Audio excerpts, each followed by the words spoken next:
On Hulu, I watched The Life Aquatic with Steve Zissou. I think it's pronounced Zissou. Starring Bill Murray. This is a, what is his name? Wes Anderson movie. And, yeah, I mean, it wasn't really my cup of tea. But I do believe that this movie invented the current wave of hipster. It came out in 2004. I mean, I remember when this was out, and I thought it was actually around 2007.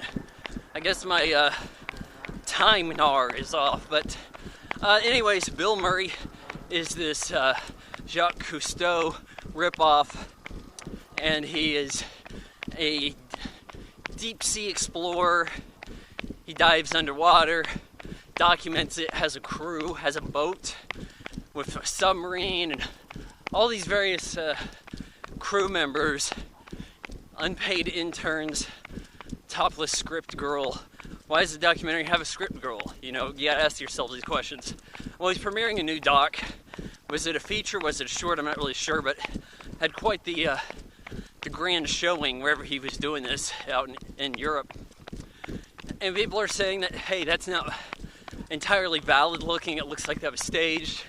But he's like, no, my diving buddy actually died to this, I think they said it was jaguar shark. And so he's out on the hunt for this shark. And this has all the hallmarks of the Wes Anderson aesthetic here. He's got an undefined timeline. I see somebody taking a picture of Bill Murray with a disposable Polaroid, it's a Kodak camera. And it's like, when does this take place? Because everybody else is dressing like it's the 60s. Even though this guy had like a 2000s throwaway type camera, early 2000s, late 90s sort of thing. And you see other people in the crowd, and they're dressed like actual humans. But no, not Bill Murray and his crew. Well, Owen Wilson, wow guys. He shows up and he's like, hey, I'm your missing son. I'm pretty sure you knew my mom. I was a big fan. Well, you know what? You're my son now, but, don't call me dad, but you're going to join us on the expedition.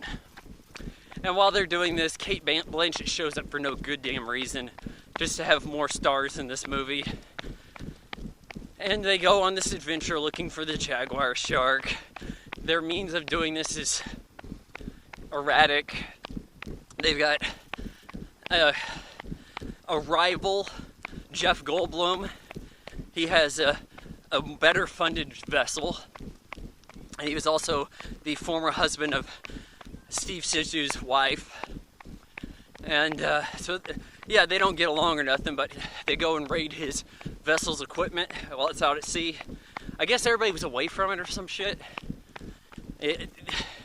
So it was easy to get to. And then there's some pirates that show up because Owen Wilson wasn't keeping good watch. And then everybody's captured. The script girl leaves the ship, but everybody else stays aboard. And eventually they go and rescue Jeff Goldblum's crew, who is captured by the pirates. There's quite a gunfight, and a lot of it is kind of... I've seen this style out of Takashi Kitano. And it was like you stand still and you shoot a whole lot and everybody dies. And you don't even have to dodge. And there's a whole lot of that, just standing and firing. Like everybody's got a Glock because it's underwater, capable. Even though bullets underwater don't do shit. But I mean, there's a few touches here and there. And there definitely are some kind of funny moments. But it's 2 hours long. And your interest can really wane here in trying to find ways to interject various people into the plot line. Like Anjelica Huston, the wife of Steve Zissou, Bill Murray.